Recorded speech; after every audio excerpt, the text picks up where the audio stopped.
the point is, Exactly. if you want to do a deal, if you actually care about people, which Mike Johnson reports, we hate people. but Mike Jessica, Johnson we're is still Republicans. pretending that he does. The ACA tax credits are the crux of all of this, and 21 million of the 24 people that benefit from those subsidies are in Trump states. So he should want to keep them happy. Yeah, they'll do that around Christmas. No, they won't. Yeah, they will. They won't. We've been asking them to do it for months, and they don't. They're lying again, saying, just open up the government and we'll let that go ahead. 114% is how much those premiums are going to go up. It's your program. You guys set the date for it to eclipse, and then you guys juiced up the premiums for COVID-level spending. They just say they want to bring it back down to pre-COVID. There's a reason that have you your even bill read has. this? Yes, of course. How do I know more about this? I think you're confused about the details. I know exactly what the I'm going to give you some information to read in the commercial break. I'm not reading anything. Let me bring Paul.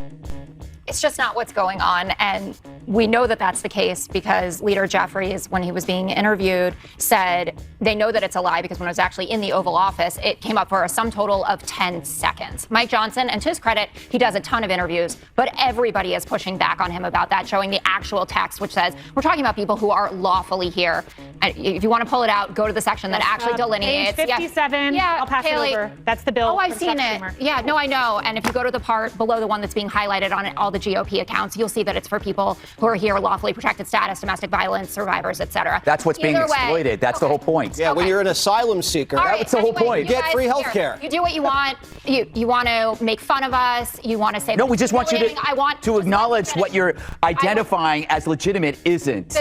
The thing is, you can mock Democratic messengers all that you want, but then that just says something terrible about the Republicans because we are lapping you when it comes to this. Washington Post, 17 percentage point advantage for the Republicans as who is responsible. Marist, New York Times, Siena, Morning Consult. Should we extend the ACA subsidies?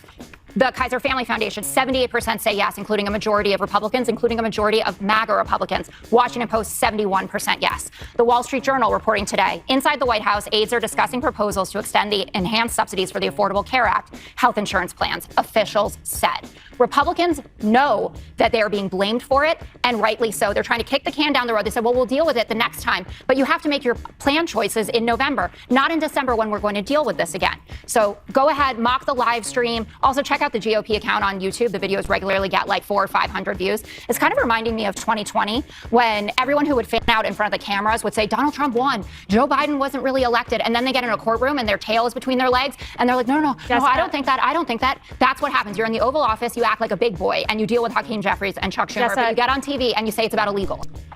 Listen, I'm not going to sit here and refute that some of the footage seems like things are out of control. I'm also not going to sit here and pretend that it doesn't seem like in some cases when protesters are getting pepper sprayed in the face that ICE is going a little bit too far there. And you're going to have to find some sort of solution that deals with who the people are who live in Portland and what their politics are and how they feel about living in a militarized city and making sure that nobody is getting hurt and that the ICE facility can function and hopefully just pick up people who have committed crimes here in the United States versus just regular people who, yes, entered unlawfully decades ago, but are now being hauled away. This argument that, what's going on in Portland is a microcosm of how the country is just completely out of control and that we need tanks rolling down the streets of Chicago is not flying with the American people. There's a lawsuit now, Alabama, an American citizen who was arrested twice is suing for that as an American citizen. He was rounded up a construction worker. I guess he's like a little too Latino looking for them. And then there's what happened in Chicago, that there was an ICE raid on a South Shore apartment complex looking for Tren de Aragua members. There was a Black Hawk helicopter involved. American citizens were pulled out of their homes. There were children standing outside. They were zip tying the kids together. The American public should not stand for that. It's not just we will not stand for that. And I don't think you would be comfortable if you saw tanks rolling down 6th Avenue. I haven't seen